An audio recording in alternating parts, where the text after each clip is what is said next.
현금이 없다면 알아서 살아남으십시오. 적국의 미사일을 온몸으로 맞으면서 말입니다. 한국을 향한 미국의 협박은 동네 양아치보다 비열했습니다. 하지만 그들은 몰랐습니다. 한국을 현금 인출기쯤으로 여겼던 그 오만한 착각이 미국 역사상 가장 끔찍한 재앙을 불러올 것이라는 사실을 말입니다. 그 재앙의 이름은 바로 이스라엘이었습니다. 손대지 마라. 그들은 우리 핏줄이다. 핏줄? 저 양반이 미친 건가? 이스라엘 총리가 2000년 동안 지하 금고에 봉인해온 문서를 세상에 꺼냈습니다. 한국인과 유대인은 4500년 전 헤어진 형제, 랍비들이 목숨으로 지켜온 양피지의 기록, DNA 검사가 증명한 혈연 관계, 단군의 후손들이 짓밟히던 그 순간 유대 자본이 한국을 위해 일제히 움직였고 미국 경제는 순식간에 초토화 직전까지 내몰렸습니다. 전 세계가 경악한 한국과 이스라엘의 깊은 유다에 지금 바로 시작합니다. 제 예루살렘 집무실 창밖으로 여명이 밝아오고 있었습니다. 저는 밤을 새워 모니터 화면을 뚫어지게 바라보고 있었습니다. 화면 속에서는 워싱턴 백악관의 긴급 브리핑 룸이 실시간으로 중계되고 있었죠.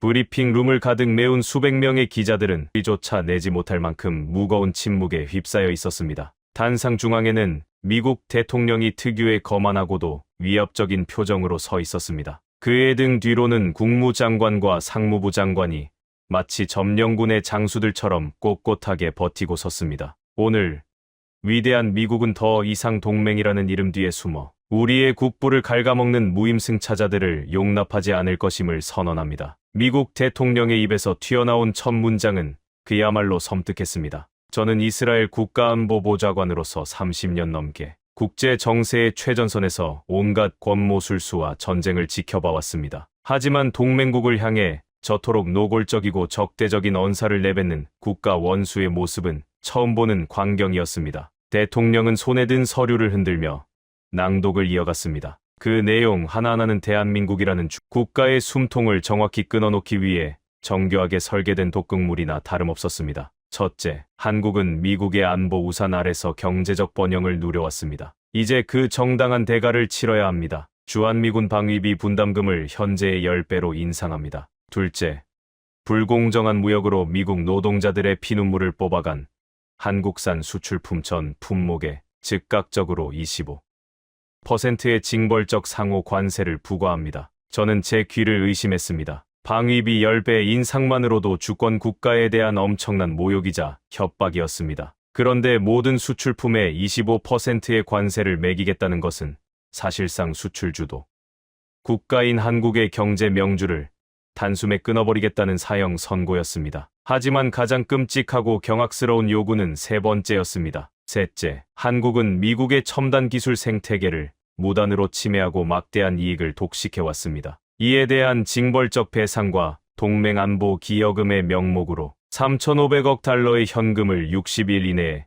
미국 재무부 계좌로 선불 예치하십시오. 3,500억 달러. 우리 돈으로 환산하면 수백조 원에 달하는 천문학적인 금액이었습니다. 한 국가의 외환보유고를 바닥내고도 모자라 국가부도 사태를 초래할 수 있는 금액을 현금으로 당장 내놓으라는 것이었습니다. 저는 주먹을 꽉 쥐었습니다. 이것은 외교도 협상도 아니었습니다. 길거리의 강도들조차 이렇게 무식하게 주머니를 털지는 않습니다. 동맹이라는 가면을 쓴 제국주의의 폭력 그 자체였습니다. 대통령의 연설은 기어코 가장 치명적인 비수를 꽂으며 마무리되었습니다. 만약 한국 정부가 이 세 가지 정당한 요구를 거부하거나 지연시킬 경우 미국 영토 내에 등록된 한국 기업의 반도체와 배터리 핵심 기술, 특허에 대한 권한을 미 연방정부가 국가 안보를 이유로 강제 몰수하는 행정명령에 방금 서명했습니다. 미국 시장에서 돈을 벌고 싶다면 기술을 바치십시오. 그것이 새로운 미국의 규칙입니다. 브리핑 룸에서 수백 개의 카메라 플래시가 일제히 터졌습니다.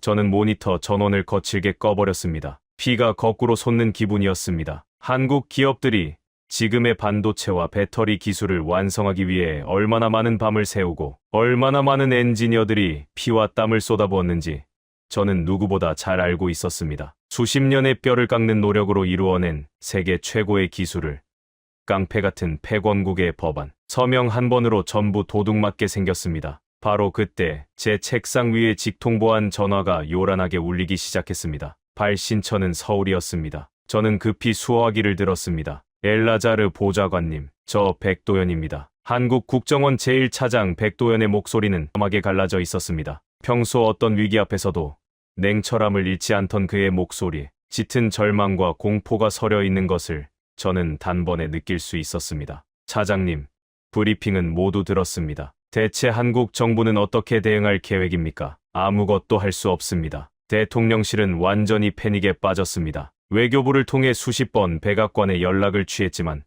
전부 수신 거부를 당하고 있습니다. 그들은 대화할 생각이 없습니다. 그저 우리를 말려 죽이거나 기술을 빼앗거나 둘 중 하나를 강요하고 있습니다. 백도연 차장의 한숨 소리가 태평양과 아시아, 대륙을 건너 제 귓가에 무겁게 내려앉았습니다. 보좌관님, 저희 기업들이 텍사스와 오하이오에 투자한 금액만 수백억 달러가 넘습니다. 공장을 짓고 일자리를 만들어주면 확실한 혜택을 주겠다던 약속은 전부 기만극이었습니다. 3,500억 달러를 낼 수도 없지만 만약 거절하면 내일부터 당장 우리 기업들의 특허가 미국 국유재산으로 압류됩니다. 한국 경제는 이제 끝났습니다. 저는 그에게 섣부른 위로의 말을 건넬 수 없었습니다. 국제사회의 냉혹한 현실 앞에서는 알량한 위로보다 힘의 논리가 지배한다는 것을 우리는 뼛속 깊이 알고 있었으니까요. 동맹국이 피 흘리며 죽어가는 모습을 그저 지켜봐야만 한다는 무력감이 저를 짓눌렀습니다. 차장님, 너무 절망하지 마십시오. 제가 즉시 요람 베나리 총리님께 이 사태를 보고하고 이스라엘 차원에서 도울 수 있는 길을 찾겠습니다. 감사합니다만 늦었습니다. 엘라자르. 백도연 차장의 목소리가 갑자기 미세하게 떨리기 시작했습니다. 무언가 더 끔찍한 일이 벌어지고 있다는 불길한 예감이 제 등줄기를 타고 흘렀습니다. 차장님, 지금 무슨 말씀이십니까? 늦었다니요. 미국은 단순히 협박으로 끝낼 생각이 아닙니다. 방금 워싱턴 지부에서 긴급 암호 전문이 도착했습니다. 30분 전 미국 전역에 흩어져 있는 우리 한국 기업의 핵심 연구 시설과 공장을 향해 무장한 연방 요원들이 대규모로 출동했다는 첩보입니다. 저는 자리에서 벌떡 일어났습니다. 심장이 미친 듯이 뛰기 시작했습니다. 이것은 더 이상 경제 제재나 관세의 문제가 아니었습니다. 그들은 살아있는 사람을, 무고한 기술자들을 직접 사냥하려 하고 있었습니다. 폭풍우가 몰아치는 거대한 절망의 밤이 대한민국을 향해 무자비하게 덮쳐오고 있었습니다. 그리고 이 야만적인 폭력의 실체를 목격한 순간 우리 이스라엘은 더 이상 침묵할 수 없다는 것을 직감했습니다. 백도연 차장의 전화를 끊자마자 제 집무실 벽면에 걸려있던 대형 모니터 화면이 일제히 긴급 속보로 전환되었습니다. CNN 방송의 붉은색 자막이 화면 하단을 빠르게 스쳐 지나가고 있었습니다. 화면 속 장소는 눈 덮인 오하이오주의 외곽 지대였습니다. 그곳에는 축구장 수십 개 크기에 달하는 한국 기업의 최첨단 배터리 합작 공장이 자리 잡고 있었습니다. 미국의 경제를 살리고 일자리를 창출하겠다는 약속을 믿고 한국이 수백억 달러를 쏟아부어 지어 올린 땀의 결실이었습니다. 하지만 지금 그곳은 전쟁터를 방불케 했습니다. 칠흑 같은 어둠을 찢고 번쩍이는 붉고 푸른 경광등 불빛이 끝없이 이어졌습니다. 검은색 SUV 차량 수십 대가 공장 정문을 부수듯 밀고 들어갔고 방탄조끼와 자동소총으로 완전 무장한 연방수사국 요원들이 개미떼처럼 쏟아져 나왔습니다. 그들은 공장 내부로 진입해 문을 걷어차고 서류를 집어던지며 무언가를 맹렬히 찾고 있었습니다. 마치 극악무도한 테러리스트의 아지트를 소탕하는 듯한 과격한 진압이었습니다. 잠시 후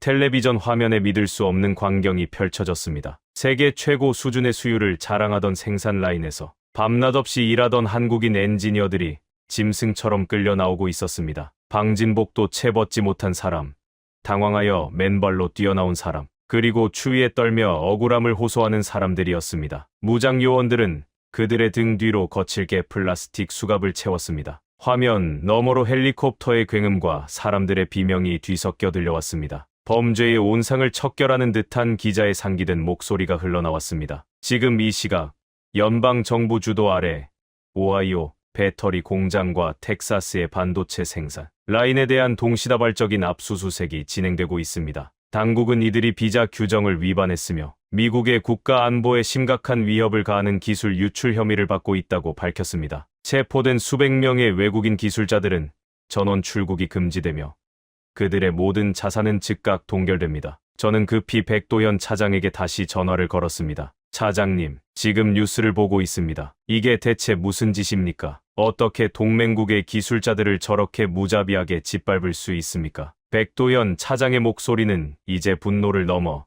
처절한 오열로 바뀌어 있었습니다. 저들은 사냥을 하고 있는 겁니다. 우리 기술자들의 피와 땀을 전부 강탈하기 위한 사냥입니다. 엘라자르 보좌관님, 방금 텍사스에서 설태환 박사마저 연행되었다는 보고가 들어왔습니다. 설태환 박사. 그 이름을 듣는 순간 제 심장이 철렁 내려앉았습니다. 그는 한국과 이스라엘이 극비리에 진행하던 차세대 전고체 배터리 프로젝트의 핵심 연구원이자 세계가 인정하는 최고의 천재 엔지니어였습니다. 물론 이 프로젝트의 존재 자체는 알고 있었지만 설 박사가 어떤 단계까지 성과를 이뤄냈는지는 총리 직속의 극비사항이라 저조차 상세한 내용을 보고받지 못한 상태였습니다. 그가 미국의 임시 파견을 간 사이 이런 참사가 벌어진 것입니다. 백도현 차장이 참담한 심정으로 상황을 이어갔습니다. 새벽 3시였습니다. 무장 요원들이 설태환 박사의 임시 숙소 문을 부수고 들어갔다고 합니다. 자고 있던 어린 두 딸과 아내가 보는 앞에서 총구를 들이대고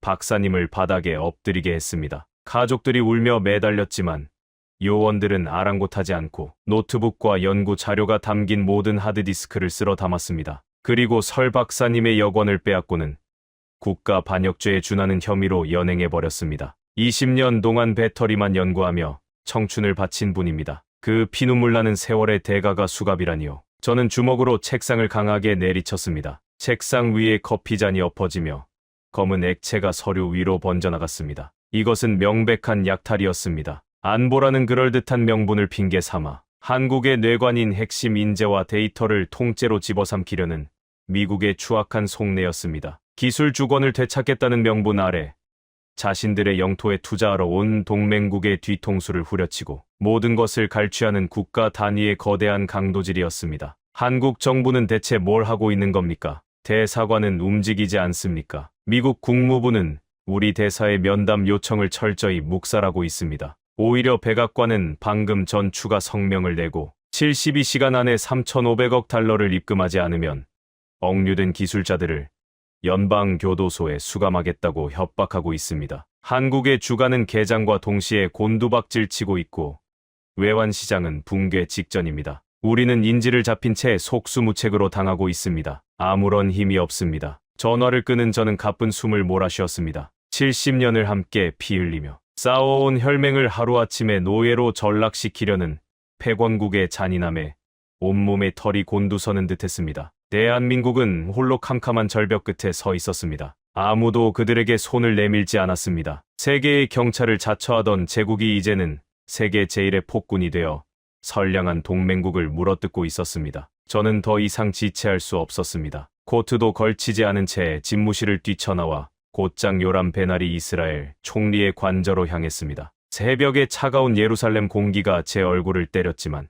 제 가슴 속에서는 주체할 수 없는 불덩이가 타오르고 있었습니다. 지금 당장 무언가를 하지 않으면 다음 차례는 이스라엘이 될 수도 있었습니다. 아니, 그보다 더 근본적인 분노였습니다. 부당하게 짓밟히는 자들을 외면하는 것은 이스라엘의 혼에 위배되는 일이었기 때문입니다. 관저에 도착했을 때 요람 총리는 집무실 한가운데 서서 벽면을 가득 채운 대형 화면을 응시하고 있었습니다. 화면 속에서는 수갑을 찬 채 끌려가는 한국인 기술자들의 모습이 반복해서 재생되고 있었습니다. 총리의 뒷모습은 거대한 산처럼 무거웠고 그의 꽉 쥔 두 주먹은 미세하게 떨리고 있었습니다. 총리님, 미국이 기어이 선을 넘었습니다. 한국의 핵심 기술자 수백 명을 인질로 잡고 국가 부도를 강요하고 있습니다. 텍사스에 있던 우리 합작 연구의 핵심인 설태환 박사마저 억류되었습니다. 이대로 가다간 한국의 모든 기술과 자본이 미국에 먹히고 말 것입니다. 제가 숨을 헐떡이며 보고하자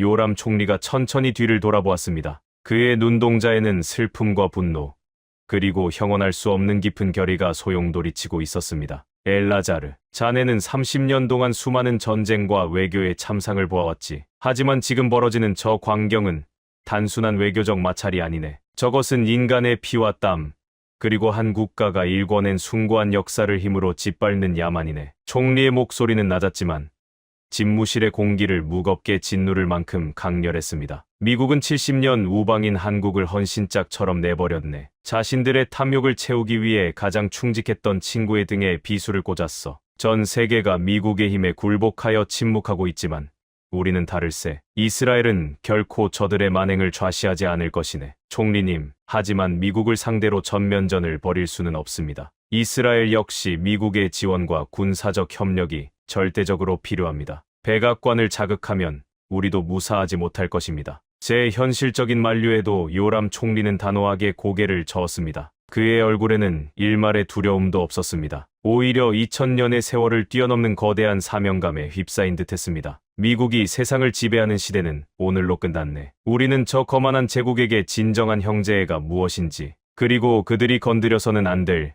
역사의 진실이 무엇인지 똑똑히 보여줄 것이네. 총리는 책상 위에 보안 단말기를 조작해 집무실의 모든 창문을 가리는 두꺼운 철제 블라인드를 내렸습니다. 외부와의 모든 통신과 도청이 완벽하게 차단되는 최고 수준의 보안 모드가 가동되었습니다. 육중한 기계음과 함께 방 안은 깊은 정막에 휩싸였습니다. 엘라자르, 나를 따라오게. 자네에게, 아니 전 세계에 보여주어야 할 것이 있네. 2000년 동안 예루살렘의 지하 깊은 곳에서 오직 최고 지도자들만이 지켜왔던 위대한 비밀을 이제 세상 밖으로 꺼낼 때가 되었네. 총리는 집무실 한쪽 벽면에 숨겨져 있던 비밀 엘리베이터의 문을 열었습니다. 저는 마른 침을 삼키며 총리의 뒤를 따랐습니다. 지하로 끝없이 내려가는 엘리베이터 안에서 저는 심장이 터질 것 같은 긴장감을 느꼈습니다. 대체 이스라엘의 지하에 어떤 비밀이 잠들어 있길래 총리가 이토록 확신에 찬 눈빛을 하고 있는 것인지, 그리고 그 비밀이 무너져가는 대한민국을 어떻게 구해낼 수 있다는 것인지 알 수 없었습니다. 엘리베이터 문이 열리고 짙은 양피지 냄새가 코를 찌르는 순간 저는 인류의 역사를 송두리째 뒤바꿀 충격적인 진실과 마주하게 되었습니다. 엘리베이터는 육중한 기계음을 내며 이스라엘 예루살렘의 지하 깊은 곳을 향해 끝없이 내려갔습니다. 층수를 알리는 숫자는 표시되지 않았습니다. 오직 이스라엘 최고 위층 소수만이 접근할 수 있는 성역 중의 성역이었습니다. 내려가는 내내 요람 총리는 단 한마디도 하지 않았습니다. 좁은 공간 안에는 팽팽하게 당겨진 활시위 같은 긴장감이 감돌았습니다. 마침내 덜컹거리는 진동과 함께 문이 열렸습니다. 서늘하고 건조한 공기가 제 뺨을 스쳤습니다. 그리고 수천 년의 세월이 응축된 듯한 짙고 낡은 양피지 냄새가 훅 밀려왔습니다. 제 눈앞에 펼쳐진 광경은 경이로움 그 자체였습니다. 미로처럼 얽힌 거대한 지하 공간 전체가 온도와 습도를 완벽하게 통제하는 첨단 유리 진열장들로 가득 차 있었습니다. 진열장 안에는 고대 히브리어와 아람어로 쓰인 수만 권의 두루마리 문서들이 잠들어 있었습니다. 이곳은 예루살렘 고문서 금고실이었습니다. 로마 제국의 파괴와 십자군의 칼바람, 수많은 박해 속에서도 랍비들이 목숨을 걸고 지켜낸 이스라엘 민족의 영혼이 담긴 곳이었습니다. 요람 총리는 망설임 없이 미로의 가장 깊숙한 곳으로 걸음을 옮겼습니다. 그가 도착한 곳은 일반 진열장과는 차원이 다른 두꺼운 티타늄 문과 삼중 생체, 인식 시스템으로 굳게 닫힌 독립된 보관 구역이었습니다. 총리가 망막과 지문을 인식시키자 무거운 파열음과 함께 금고 문이 열렸습니다. 방 한가운데 놓인 단상 위에는 화려한 장식 하나 없는 소박한 나무 원통이 놓여 있었습니다. 총리는 마치 갓난아이를 안아 올리듯 조심스럽게 나무 원통을 열고 누렇게 바랜 양피지 두루마리 하나를 꺼냈습니다. 끝부분이 바스러질 정도로 오래된 그 양피지에는 고대 히브리 문자가 빼곡하게 적혀 있었습니다. 총리님,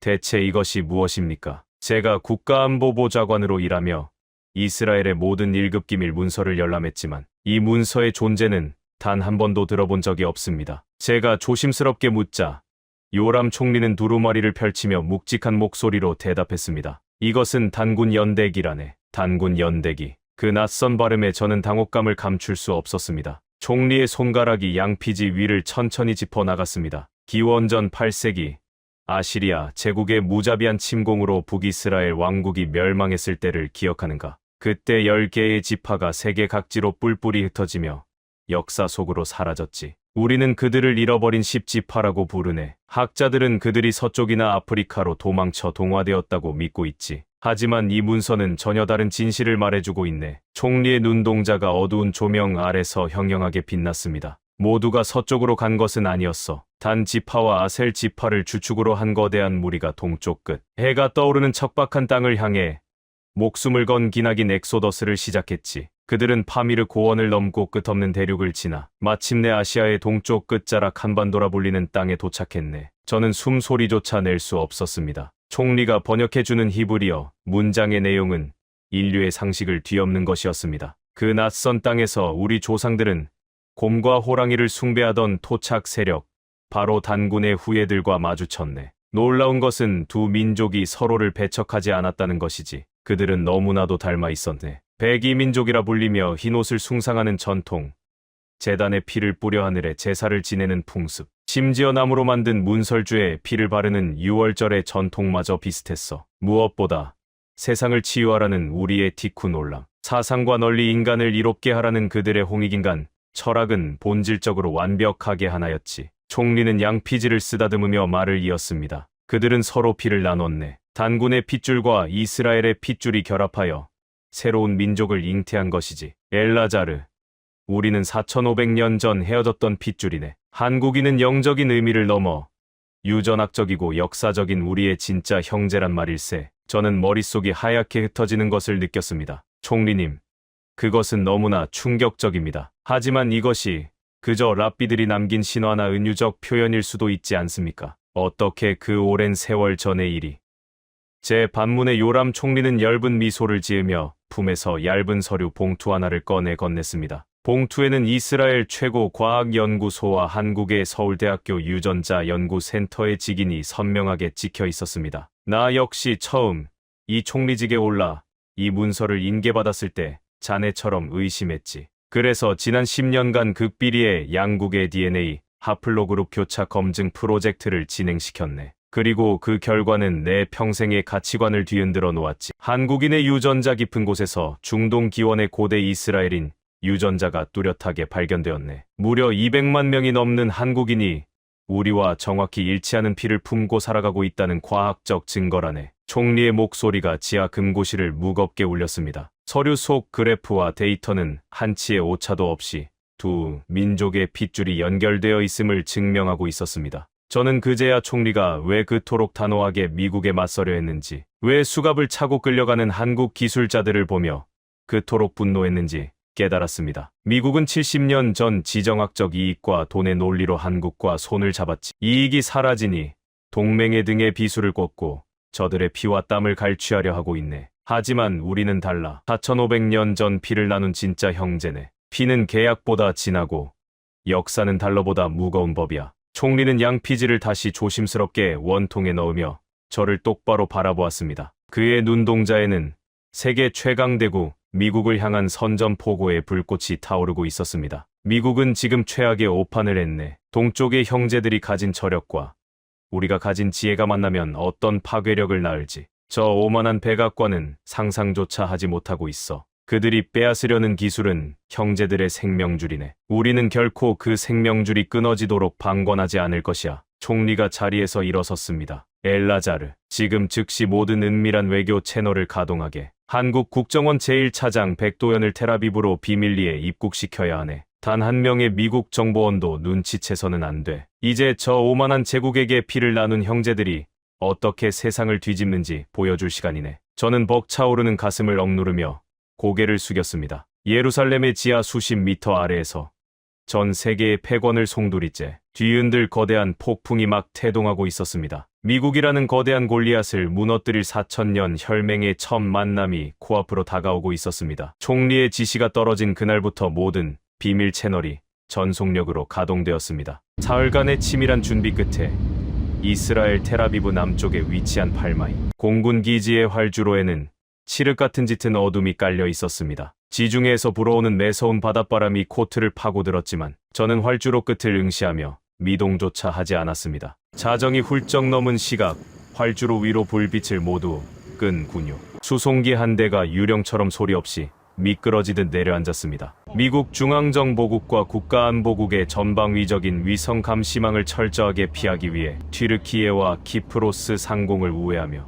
3번이나 비행기를 갈아타야 했던 극비리의 비행이었습니다. 수송기의 뒷문이 열리고 트랩을 내려오는 한 남자의 실루엣이 보였습니다. 한국 국정원 제1차장 백도현이었습니다. 며칠 전 보안 전화 너머로 들리던 절망적인 목소리만큼이나 그의 행색은 참담했습니다. 늘 빈틈없이 정돈되어 있던 그의 정장은 깊게 주름져 있었고 며칠 밤을 뜬 눈으로 지새운 듯 두 눈은 붉게 충혈되어 깊게 패어 있었습니다. 그것은 단지 한 개인의 피로가 아니었습니다. 70년을 믿고 의지했던 거대한 동맹국에게 철저히 배신당하고 국가의 명운이 풍전등화의 위기에 처한 대한민국의 처절한 얼굴 그 자체였습니다. 먼 길 오시느라 고생 많으셨습니다. 차장님, 제가 조심스럽게 다가가 손을 내밀자 백도현 차장은 제 손을 두 손으로 강하게 부여잡았습니다. 그의 손은 얼음장처럼 차가웠지만 뼈가 으스러질 듯한 절박한 힘이 실려 있었습니다. 엘라자르 보좌관님, 무리한 입국을 허락해 주셔서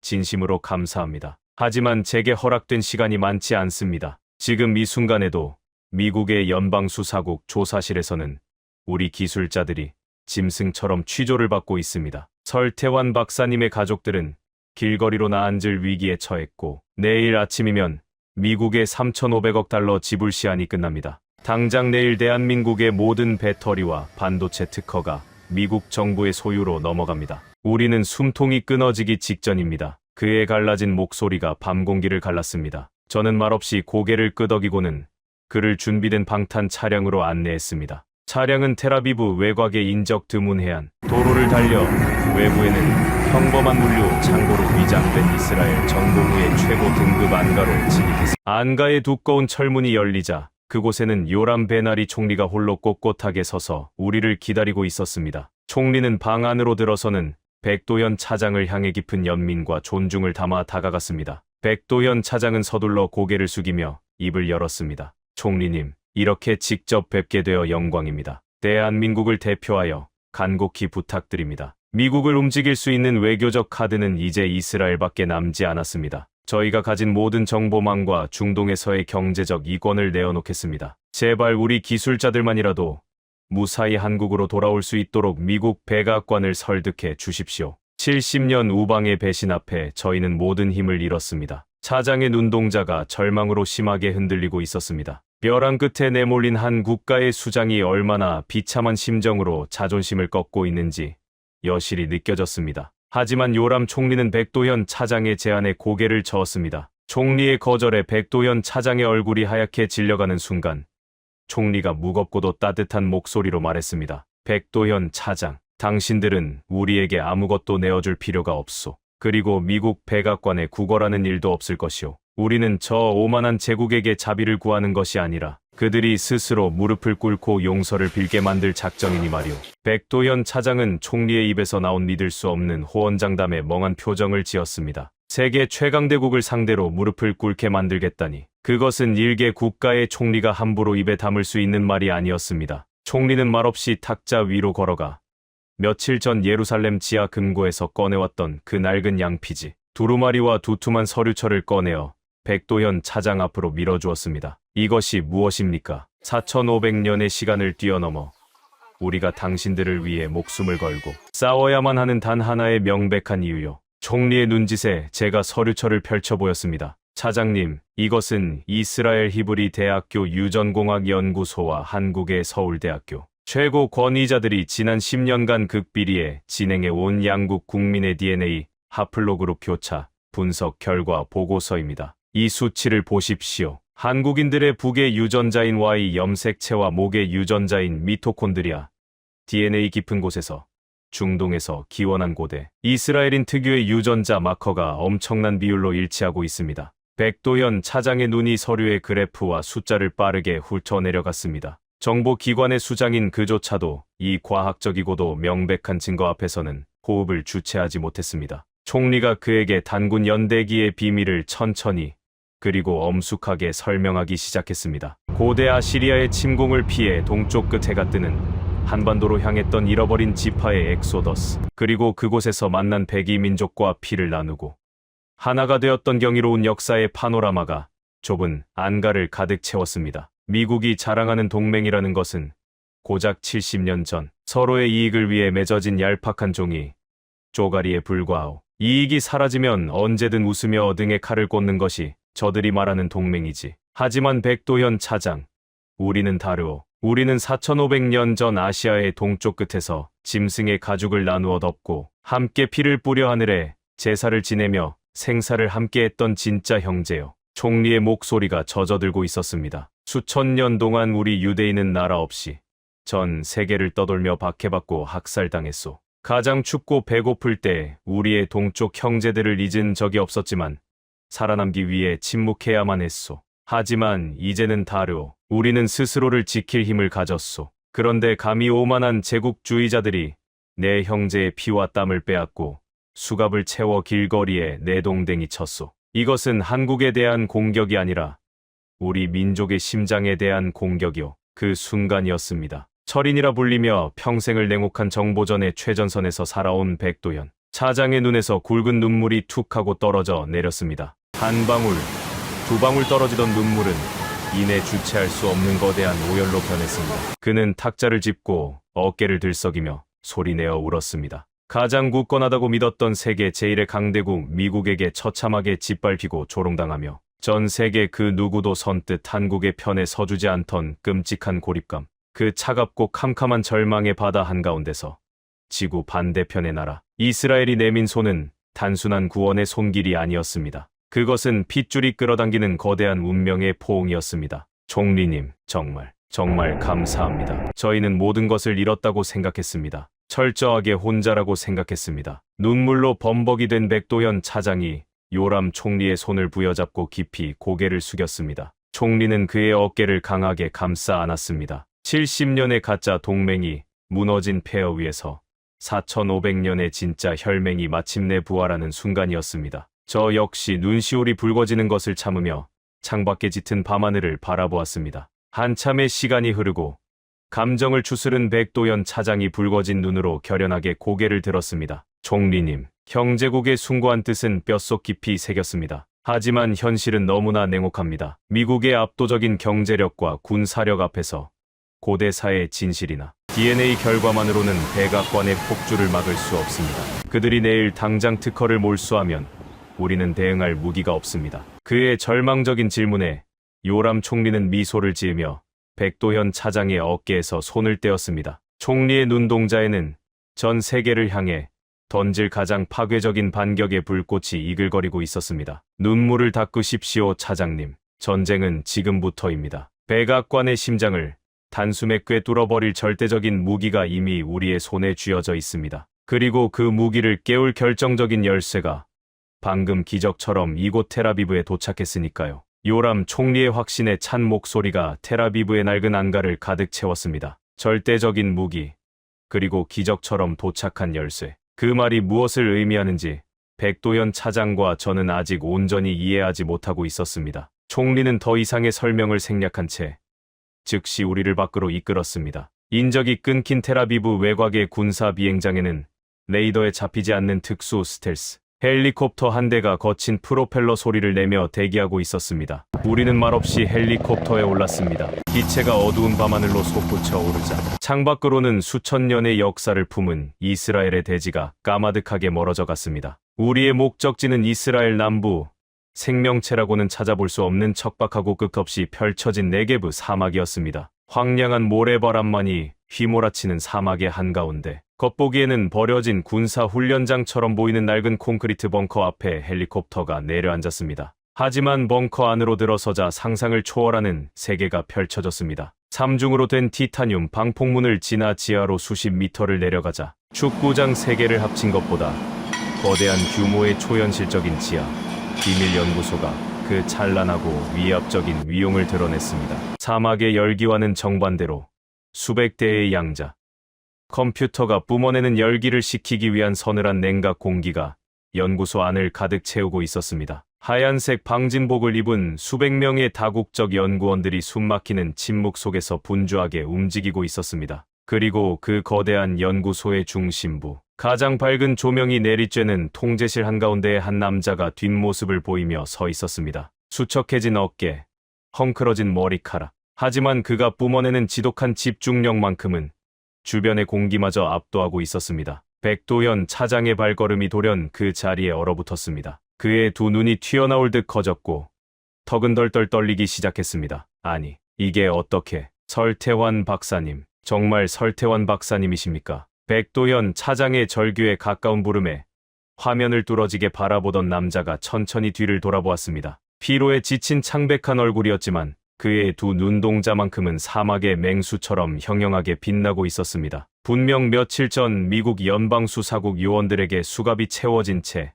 텍사스의 캄캄한 밤거리로 끌려갔던 한국 최고이자 세계 최고의 배터리 권위자 설태환 박사였습니다. 당장 연방교도소의 독방에 수감되어 있어야 할 그가 어떻게 지구 반대편 이스라엘의 지하 사막연구소에 서 있는지 도무지 믿을 수 없는 광경이었습니다. 차장님, 참으로 오랜만에 뵙습니다. 설태환 박사가 엷은 미소를 지으며 다가왔습니다. 백도현 차장은 짐승 같은 울음을 터뜨리며 그에게 달려가 와락 끌어안았습니다. 두 한국인의 뜨거운 눈물이 네게브 사막의 차가운 지하 연구소 바닥으로 뚝뚝 떨어져 내렸습니다. 70년 동맹의 무자비한 배신 속에서 모든 것을 잃었다고 생각했던 찰나, 가장 소중한 대한민국의 두뇌가 살아서 눈앞에 나타난 기적이었습니다. 저는 옆에 선 요람 총리를 경외의 눈빛으로 바라보았습니다. 총리가 낮고 묵직한 목소리로 입을 열었습니다. 미국 연방수사국 요원들이 설태환 박사를 연행해 가던 텍사스의 외곽 고속도로였습니다.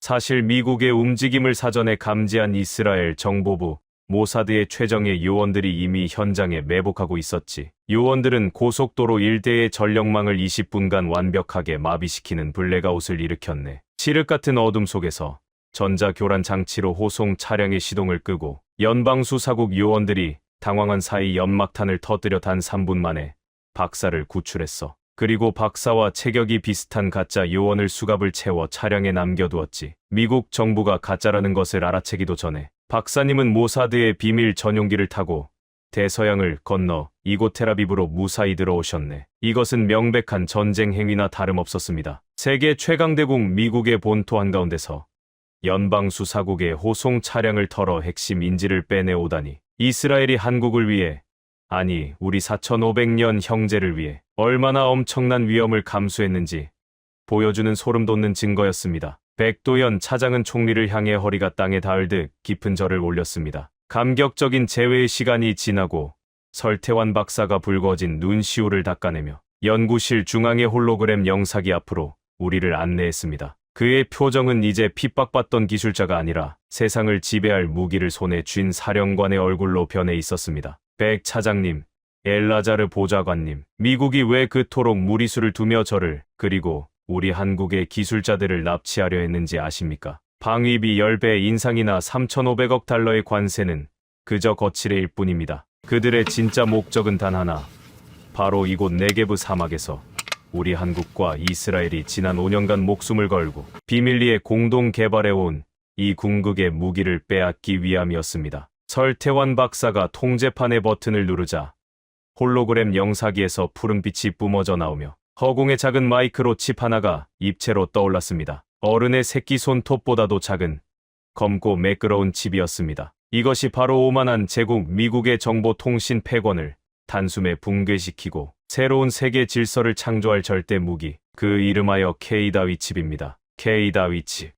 한국을 상징하는 영문자 K와 거인 골리앗을 쓰러뜨린 이스라엘의 소년, 영웅 다윗의 이름을 결합한 명칭이었습니다. 이름부터가 이미 다윗과 골리앗의 싸움, 즉 압도적인 무력의 미국을 상대로 기술적 승리를 거두겠다는 처절한 결의를 담고 있었습니다. 설 박사의 눈빛이 미친 듯이 타오르기 시작했습니다. 미국의 실리콘밸리가 수백조 원을 쏟아붓고도 영원히 도달하지 못할 신의 영역입니다. 이 칩은 한국의 압도적인 초소형 전고체 배터리 기술과 이스라엘 최고의 두뇌들이 완성한 양자 컴퓨팅 아키텍처가 원자 단위에서 융합된 인류 역사상 최초의 자가 발전형 인공지능 반도체입니다. 저와 백도현 차장은 숨소리조차 낼 수 없었습니다. 프로젝트의 존재 자체는 알았지만 이 정도로 완성 단계에 이르렀을 줄은 꿈에도 몰랐습니다. 박사의 설명은 우리의 상식을 아득히 뛰어넘고 있었습니다. 현재 미국이 자랑하는 세계 최고의 인공지능 칩과 비교해볼까요?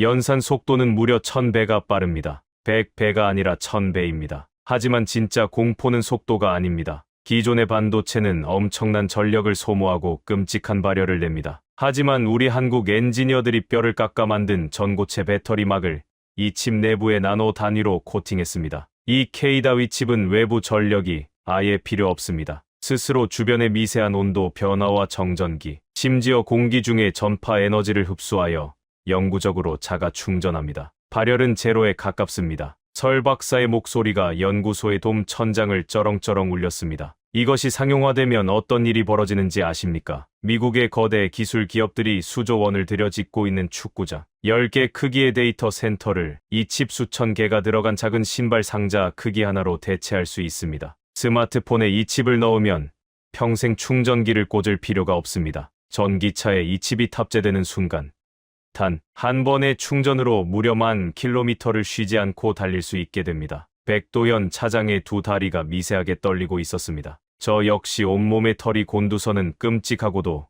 경이로운 전율을 느꼈습니다. 이것은 단순한 기술의 진보가 아니었습니다. 이것은 경제의 핵무기였습니다. 미국의 힘을 유지하는 근간인 실리콘밸리의 거대 기업들을 단 하루아침에 고철 덩어리로 만들어버릴 수 있는 전 세계 산업, 생태계의 목줄을 쥐고 흔들 절대적인 힘이었습니다. 미국 정보부는 이 칩의 완성 단계가 임박했다는 첩보를 입수하고 눈이 뒤집혔던 겁니다. 이 칩이 세상에 공개되는 순간 수십 년간 이어져 온 자신들의 기술 독점이 무너지고 패권이 박살난다는 것을 직감했기 때문입니다. 그래서 동맹이라는 가면을 찢어버리고 국가 부도라는 협박을 무기 삼아 우리의 피와 땀을 통째로 강탈하려 했던 것입니다. 설태환 박사가 홀로그램을 끄고 우리를 돌아보았습니다. 그의 눈가에 맺혀있던 눈물은 이미 차갑게 말라 있었고 그 자리에는 피 끓는 복수심과 자긍심이 자리 잡고 있었습니다. 하지만 그들은 틀렸습니다. 그들이 훔쳐가려고 혈안이 되었던 미완성 설계도는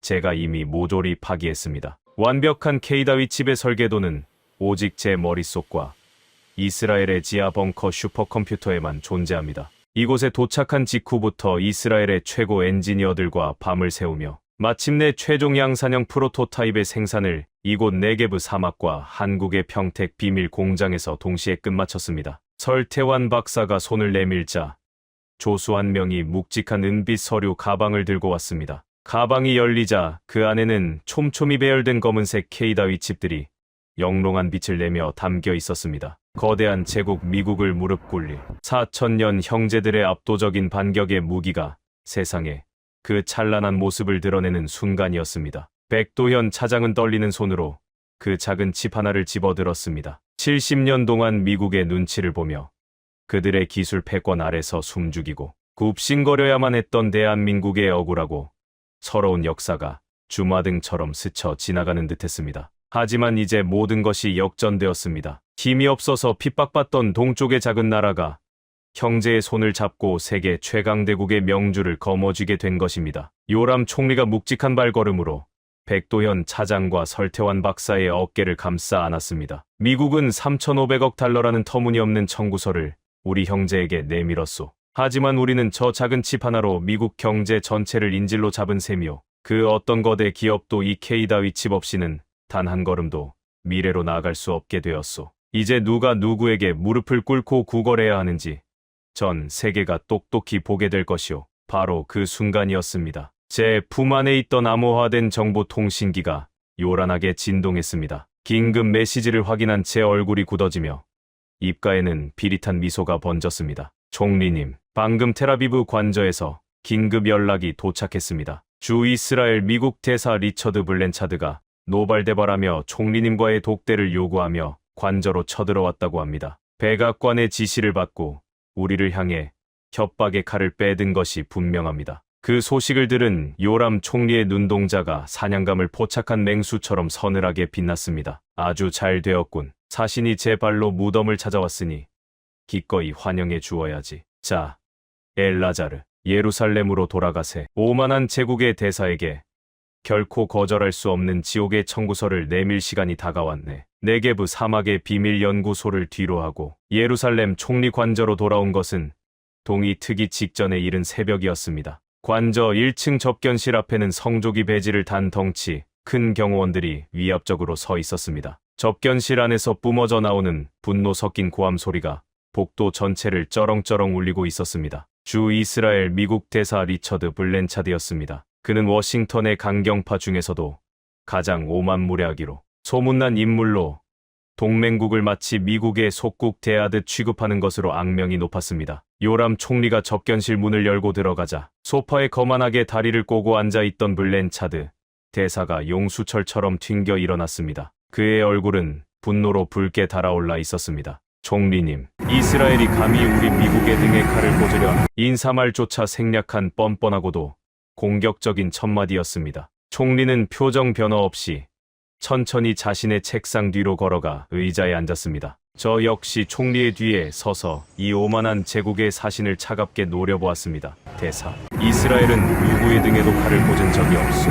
오히려 우리의 가장 소중한 형제가 당신들의 폭거에 피를 흘리고 있기에 정의를 바로잡으려는 것뿐이오. 정의라고요. 총리님, 지금 당장 말장난을 집어치우십시오. 백악관은 모든 것을 알고 있습니다. 블랜차드 대사가 책상 위를 강하게 내리치며 소리쳤습니다. 한국의 배터리 수석 엔지니어 설태환, 텍사스에서 구금되어야 할 그 범죄자를 이스라엘 모사드가 빼돌렸다는 첩보를 입수했습니다. 당장 그 자를 우리 연방수사국에 넘기십시오. 그리고 한국과의 모든 기술 협력을 전면 중단하십시오. 이것은 백악관의 공식적인 명령입니다. 명령. 주권 국가의 수장에게 일개 대사가 입에 담을 수 없는 끔찍한 단어였습니다. 블랜차드의 눈빛에는 세계 최강대국이라는 절대적인 권력에 취한 자 특유의 오만함이 번뜩이고 있었습니다. 만약 우리의 명령을 거부하신다면 내일 아침부로 이스라엘에 대한 모든 군사 원조를 중단할 것입니다. 유엔 안보리에서 이스라엘을 방어하던 우리의 거부권 행사도 철회하겠습니다. 중동의 아랍 국가들 사이에서 고립되어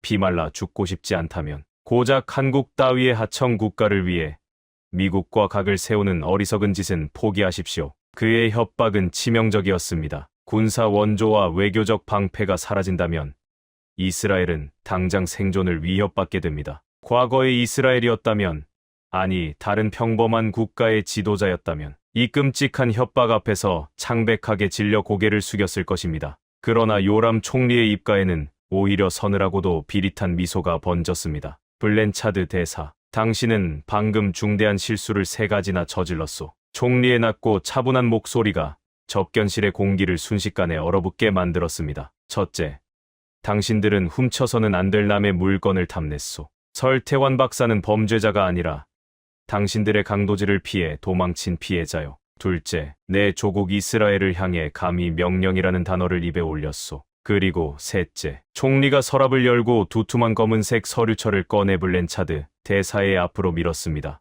당신들은 우리가 4500년 동안 가슴에 품어온 진짜 형제를 건드렸소. 블랜차드 대사가 미간을 찌푸리며 서류철을 펼쳤습니다. 첫 장을 넘기던 그의 오만했던 얼굴이 순식간에 하얗게 질리기 시작했습니다. 그의 눈동자가 믿을 수 없다는 듯 심하게 흔들렸습니다. 이것은 이스라엘 정보부가 어떻게 이런 1급 기밀을, 그 서류는 미국이 중동 전역에서 벌였던 극비리의 불법 군사작전과 무기 밀매를 통한 정치 공작의 완벽한 증거들이었습니다. 시리아와 이란의 핵시설을 타격하기 위해 미국이 국제법을 유린하며 벌였던 비밀 작전의 자금 흐름, 그리고 동맹국을 기만하고 테러 단체와 내통했던 미 중앙정보국의 추악한 흑막이 고스란히 담겨 있었습니다. 지난 20년간 이스라엘이 묵인하고 덮어주었기에 미국이 도덕적인 세계의 경찰 행세를 할 수 있었던 그야말로 백악관을 붕괴시킬 수 있는 치명적인 핵폭탄이었습니다. 물론 이것은 사본에 불과했습니다. 원본과 디지털 기록은 이스라엘 정보부의 가장 깊은 금고에 철통같이 보관되어 있었습니다. 우리가 왜 당신들의 썩은 치부를 덮어주었는지 아시오? 동맹이라는 이름 하나 때문이었소. 하지만 당신들은 그 동맹이라는 단어를 한낱 휴지 조각처럼 찢어버렸지. 한국을 향해 내밀었던 그 폭력적인 청구서를 보며 우리는 확신했소. 언젠가 그 칼끝이 우리 이스라엘의 목을 향할 것이라는 것을. 총리가 자리에서 천천히 일어났습니다. 거대한 사자처럼 위압적인 기운이 블랜차드 대사를 짓눌렀습니다. 이 서류가 전 세계 언론에 공개되는 순간 미국은 영원히 회복할 수 없는 도덕적 파산과 국제적 고립을 맞이하게 될 것이오. 유럽의 동맹국들은 당신들에게서 등을 돌릴 것이고 중동의 국가들은 일제히 반미 연합을 결성하겠지. 총리님, 진정하십시오. 이것은 상호 확증 파괴입니다. 미국과 전면전을 벌이겠다는 겁니까? 블랜차드의 목소리는 더 이상 오만하지 않았습니다. 공포에 질려 덜덜 떨리고 있었습니다. 전면전, 조수. 백악관의 그 오만한 자에게 똑똑히 전하시오. 요람 총리가 한 글자 한 글자 쐐기를 박듯 말했습니다. 첫째, 구금된 한국의 기술자 전원을 즉각 무조건 석방하시오. 둘째, 한국을 향한 3,500억 달러의 강도 같은 청구서와 징벌적 관세를 전면 백지화하시오. 셋째, 한국의 핵심 기술을 몰수하겠다는 그 알량한 행정명령을 철회하고 공식적으로 사과하시오. 만약 이 요구를 단 하나라도 거부한다면 총리가 블렌차드의 멱살을 잡을 듯 가까이 다가갔습니다. 단군 연대기에 기록된 4,500년 형제의 피가 얼마나 무서운 분노를 일으키는지 확인하게 될 것이오. 이 서류는 시작에 불과하오. 당신들이 그토록 훔치고 싶어 했던 케이다의 칩은 이미 양산에 들어갔소. 미국의 실리콘밸리가 지배하던 시대는 오늘 밤으로 끝이오. 당장 돌아가서 당신의 대통령에게 전하시오. 24시간의 유예를 주겠다고. 블렌차드 대사는 입술을 부들부들 떨며 아무런 반박도 하지 못했습니다. 세계의 질서를 쥐고 흔들던 제국의 사신이 작은 중동 국가의 총리 앞에서 완벽하게 굴복하고 무너져 내리는 순간이었습니다. 그는 서류철을 탁자 위에 내려놓고 쫓기듯 접견실을 빠져나갔습니다. 그의 뒷모습은 권력을 잃은 짐승처럼 초라하고 비참했습니다. 접견실에 다시 무거운 침묵이 내려앉았습니다. 총리는 피곤한 듯 눈을 감았지만 그의 입가에는 승리의 미소가 맴돌고 있었습니다. 저는 온몸의 피가 뜨겁게 끓어오르는 것을 느꼈습니다. 단순한 외교적 승리가 아니었습니다. 압도적인 힘으로 세상을 억압하던 골리앗을 향해 다윗의 돌멩이가 정확히 미간을 향해 날아가 박힌 통쾌한 카운터 펀치였습니다. 엘라자르, 서둘러야 하네. 백악관은 결코 쉽게 항복하지 않을 것이야. 그들이 24시간 안에 더 미친 짓을 벌이기 전에 우리가 먼저 전 세계의 판을 뒤엎어야 하네. 모든 준비는 끝났습니다. 총리님, 서울과 예루살렘을 연결하는 전 세계 동시 생중계 브리핑 시스템이 완벽하게 가동 대기 중입니다. 이제 주사위는 던져졌습니다. 우리는 어두운 지하에서 벗어나 전 세계를 향해 거대한 진실과 압도적인 기술을 폭발시킬 준비를 마쳤습니다. 오만한 제국이 발밑에서부터 무너져 내리는 파멸의 전주곡이 예루살렘의 아침.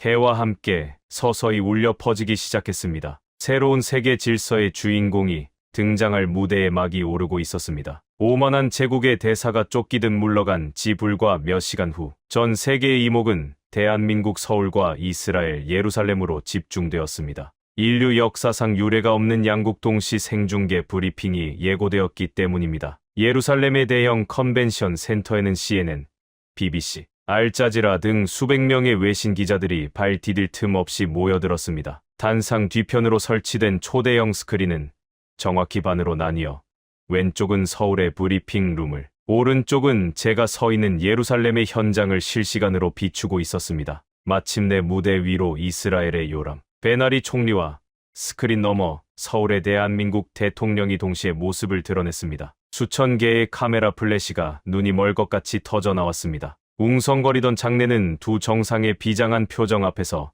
찬물을 끼얹은 듯 고요해졌습니다. 요람 총리가 마이크를 잡고 무겁게 입을 열었습니다. 전 세계의 시민 여러분, 오늘 이스라엘과 대한민국은 70년의 낡은 우방이라는 껍데기를 벗어던지고 4,500년 전 하나의 뿌리에서 시작된 진정한 형제 국가임을 선포합니다. 그 한마디에 기자석이 미친 듯이 술렁이기 시작했습니다. 총리는 준비해온 낡은 원통을 열고 지하 금고실에서 가져온 단군 연대기 양피지를 높이 들어 올렸습니다. 고대 히브리어로 쓰인 낡은 문서가 화면 가득 클로즈업 되었습니다. 기원전 8세기 아시리아에 의해 흩어졌던 우리의 잃어버린 지파는 동쪽 끝, 해 뜨는 땅, 한반도로 향했습니다. 그리고 그곳에서 백이민족이라 불리는 단군의 후예들과 피를 나누고 하나가 되었습니다. 이것은 신화가 아닙니다. 이스라엘 랍비들이 목숨을 걸고 2000년간 지켜온 숭고한 역사적 진실입니다. 총리의 폭탄 선언에 이어 서울의 스크린에서 백도연 국정원 차장이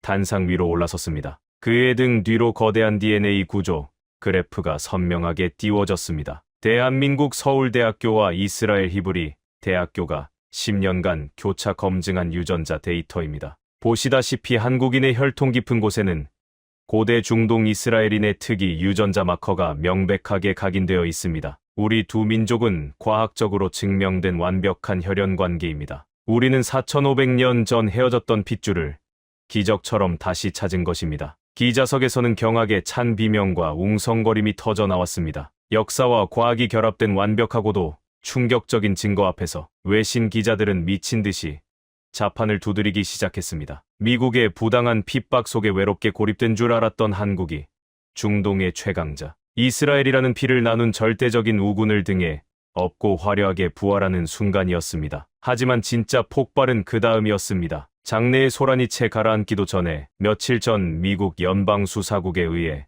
강제 연행되었다고 보도되었던 한국의 수석 엔지니어 설태환 박사가 예루살렘의 무대 위로 당당하게 걸어 나왔습니다. 살아있는 유령을 본 듯 기자들은 펜을 떨어뜨렸습니다. 설 박사는 옅은 미소를 지으며 손에 쥐고 있던 검은색의 작은 칩을 번쩍 들어 올렸습니다. 미국 정부는 이 칩의 도면을 훔치기 위해 저를 납치하고 한국을 국가부도로 겁박했습니다. 이것은 한국의 궁극적인 초소형 전고체 배터리 기술과 이스라엘의 양자 인공지능 설계가 원자 단위에서 융합된 K다위 칩입니다. 설 박사의 목소리는 압도적인 자신감으로 꽉 차 있었습니다. K다위 칩은 외부의 전력 공급 없이도 스스로 주변 에너지를 흡수하여 무한대로 작동하는 최초의 자가 발전형 칩입니다. 공정은 무려 0.5 나노입니다. 성능은 현존하는 미국 최고의 반도체보다 1000배 이상 빠르며 발열은 0도에 가깝습니다. 스마트폰, 거대 데이터 센터, 전기차가 이 칩 하나로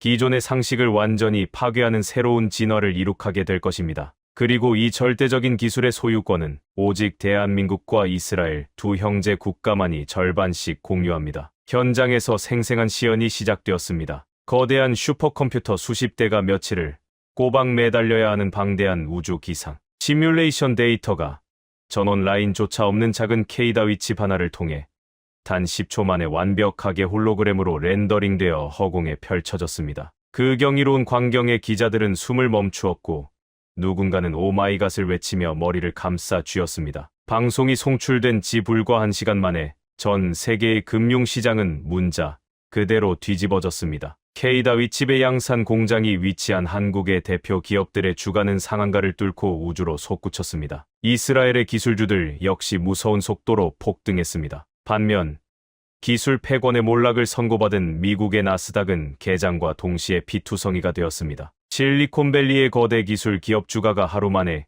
20% 이상 대폭락하며 시장 전체가 패닉 셀링에 빠져들었습니다. 경제적 충격은 곧 거대한 정치적 지진으로 이어졌습니다. 미국의 오만한 패권주의와 깡패 같은 관세 정책에 짓눌려 숨죽이고 있던 세계 각국이 들고 일어났습니다. 독일 총리가 가장 먼저 긴급 성명을 내며 K다위 칩 기술을 공유받기 위해 한국과 이스라엘의 연대에 합류하겠다고 선언했습니다. 프랑스, 영국을 비롯한 유럽연합이 그 뒤를 따랐고 아시아와 남미, 중동의 국가들까지 앞다투어 미국과의 불공정 기술 협정을 파기하며 줄을 섰습니다. 단 며칠 만에 무려 100여 개국이 넘는 국가가 오만한 제국주의 미국을 버리고 대한민국과 이스라엘이 주도하는 단군 다윗 얼라이언스에 동참하겠다는 뜻을 천명했습니다. 3,500억 달러라는 터무니없는 돈으로 한국의 숨통을 조이려 했던 백악관은 이제 전 세계를 상대로 완벽하게 고립되어 버린 초라한 섬으로 전락하고 말았습니다. 저는 백도현 차장과 나란히 서서 모니터를 통해 붕괴하고 있는 미국의 경제 지표를 지켜보았습니다. 70년간 세계를 호령하던 거대한 제국이 수천 년의 역사를 품은 두 다윗의 돌멩이 한 방에 비틀거리며 처참하게 쓰러지고 있었습니다. 이것은 단순한 반격이 아니라 무자비하게 짓밟혔던 약자들의 짜릿하고도 완벽한 응징이었습니다. 모든 권력과 우방을 잃고 철저한 사면 초가에 빠진 워싱턴의 백악관은 과연 어떤 뼈아픈 선택을 하게 될까요? 전 세계의 조롱거리가 된 오만한 제국의 수장이 그 알량한 자존심을 꺾고 피를 나눈 형제 국가들의 발밑에 엎드리게 될 것인지 우리의 벅찬 시선은 이제 바다 건너 백악관을 향하고 있었습니다. 전 세계 100여 개국의 지지 선언이 쏟아진 지 채 하루도 지나지 않아 오만한 제국 미국의 심장부에서부터 거대한 균열이 시작되었습니다. 가장 먼저 백악관에 반기를 든 것은 미국의 경제를 지탱하는 실리콘밸리의 거대 기술 기업들이었습니다. 한 거대 기술 기업의 최고 경영자가 긴급 성명을 내고 K다위 칩 없이는 미국의 기술 산업은 석기 시대로 후퇴할 것이라며 정부의 폭력적인 외교 정책을 맹렬히 비난했습니다. 다른 거대 기업의 수장들 역시 줄지어 동참했습니다.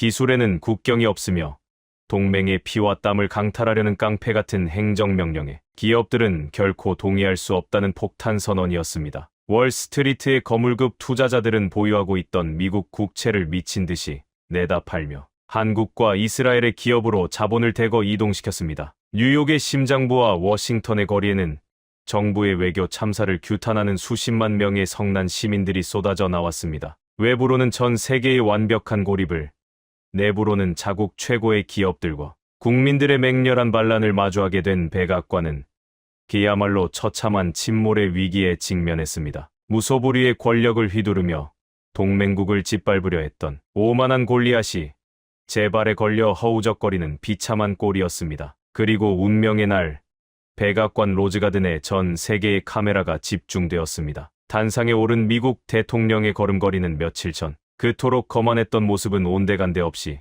천근만근 무거워 보였습니다. 수백 명의 기자들 앞에 선 그의 얼굴은 수치심과 패배감으로 흑빛이 되어 있었습니다. 마이크를 잡은 대통령의 입술이 미세하게 떨렸습니다. 오늘 미국 연방정부는 동맹국인 대한민국을 향해 발동했던 기술, 특허 강제 몰수 행정명령을 즉각적이고 전면적으로 철회합니다. 아울러 25%의 상호 관세와 3,500억 달러의 방위비, 선불 요구 역시 모두 백지화할 것을 선언합니다. 로즈가든에 모인 기자들 사이에서 거친 숨소리가 터져 나왔습니다. 한때 세계를 호령하던 제국이 꼬리를 내리는 역사적인 항복 선언이었습니다. 대통령은 마른 침을 삼키며 가장 굴욕적인 다음 문장을 힘겹게 이어갔습니다. 미국 정부는 텍사스와 오하이오에서 벌어진 한국인 기술자들의 대한 무리한 구금 사태에 대해 대한민국 정부와 기술자들에게 깊은 사과의 뜻을 표합니다. 우리는 적법한 절차를 어겼으며 이에 대한 징벌적 손해, 배상금으로 총 800억 달러를 대한민국에 지급하기로 합의했습니다. 800억 달러, 우리 돈으로 100조 원이 훌쩍 넘는 천문학적인 액수였습니다. 미국 역사상 타국에 지불하는 단일 배상금으로는 최대 규모였습니다. 대통령이 고개를 숙이는 그 순간, 텔아비브 안가에서 생중계로 이 장면을 지켜보던 우리 모두는 일제히 자리에서 박차고 일어나 뜨거운 함성을 내질렀습니다. 백도현 차장과 설태환 박사는 서로를 부둥켜 안고 아이처럼 오열했습니다. 요람 총리는 조용히 다가가 두 한국인의 등을 다독이며 승리의 기쁨을 나누었습니다. 4,500년 전 헤어졌던 형제들이 다시 만나 이루어낸 가장 통쾌하고 완벽한 승리였습니다. 하지만 이 위대한 서사는 단순한 승리와 배상금으로 끝나지 않았습니다. 며칠 뒤 서울과 예루살렘에서 다시 한번 양국의 공동 기자회견이 열렸습니다. 단상에 선 설태환 박사의 얼굴에는 더 이상 분노나 복수심이 없었습니다. 오직 세상을 이끌어갈 진정한 승리자의 숭고한 평온함만이 가득했습니다. 대한민국과 이스라엘은 미국으로부터 받을 800억 달러의 배상금을 단 한 푼도 국고에 환수하거나 개인의 이익을 위해 쓰지 않기로 결정했습니다. 우리는 이 피 묻은 돈으로 복수의 칼을 가는 대신 인류의 더 나은 내일을 위한 씨앗을 심으려 합니다. 장내가 쥐죽은 듯 고요해졌습니다. 설 박사는 단호하고도 따뜻한 목소리로 전 세계를 향해 선언했습니다. 오늘 우리 두 형제 국가는 이 배상금 전액을 출자하여 단군 다윗 글로벌 청년혁신 재단을 설립합니다. 국적과 인종을 불문하고 세상을 바꿀 혁신적인 아이디어를 가진 전 세계의 가난한 청년, 과학자들을 이 재단이 전폭적으로 지원할 것입니다. 기술은 패권국의 무기가 아니라 병든 세상을 치유하고 널리 인간을 이롭게 하는 평화의 도구가 되어야 합니다. 그것이 우리 형제들이 목숨을 걸고 지켜낸 진정한 가치입니다. 그 순간 국적을 불문하고 현장에 모인 수백 명의 외신 기자들이 약속이라도 한 듯 일제히 자리에서 일어나 기립박수를 쏟아냈습니다. 누군가는 감격에 겨워 눈물을 훔쳤고 누군가는 경외감에 찬 시선으로 단상의 두 국가 대표들을 바라보았습니다. 압도적인 무력에 굴복하지 않고 끝내 기술로 승리한 두 다윗은 패자의 살을 도려내는 대신 그 돈으로 세상을 품어 안는 압도적인 도덕적 우위를 보여주었습니다. 이것이야말로 짐승의 폭력을 지혜와 용서로 덮어버린 인류 역사상 가장 위대한 복수였습니다. 저는 멀리 서울을 향해 서 있는 백도현 차장의 듬직한 뒷모습을 바라보며 남몰래 뜨거운 눈물을 흘렸습니다. 70년의 이기적인 가짜 동맹은 힘없이 무너졌지만 시련의 잿더미 속에서 벼려진 4,500년의 진짜 혈맹은 세상 그 어떤 무기로도 깰 수 없는 단단한 다이아몬드가 되어 빛나고 있었습니다. 오만한 제국주의의 시대가 저물고 정의와 상생을 가슴에 품은 동방의 작은 거인 대한민국이 이스라엘이라는 든든한 형제와 함께 새로운 세계 질서의 가장 빛나는 중심에 우뚝 서는 순간이었습니다. 여러분, 지금까지 이스라엘 국가안보보좌관 엘라자르가 목격한 숨 가쁜 여정을 함께 하셨습니다. 어떠셨나요? 가슴 한구석이 뜨거워지는 것을 느끼셨습니까? 800억 달러의 배상금, 100여 개국의 지지, 4,500년의 비밀. 아무도 믿어주지 않던 캄캄한 밤, 빼앗긴 기술을 되찾기 위해 묵묵히 밤을 지새운 우리 기술자들의 피땀이 마침내 기적을 이뤄냈습니다. 대한민국의 기술 앞에서 우리의 시대는 끝났다. 오만한 제국은 조용히 고개를 숙였습니다. 이 위대한 역전에 가슴이 뜨거워지셨다면 지금 바로 댓글창을 열고 혈맹 두 글자만 남겨주세요. 잃어버린 우리 민족의 자부심을 되찾고 강대국에 맞서는 힘을 보여주기 위해 지금 이 영상을 널리 공유해 주십시오. 여러분의 작은 공유 한 번이 역사를 지키는 거대한 방패가 됩니다. 구독과 좋아요는 진실을 밝히는 힘이 됩니다. 저는 다음 시간에 더 묵직한 우리 민족의 이야기로 찾아오겠습니다. 감사합니다.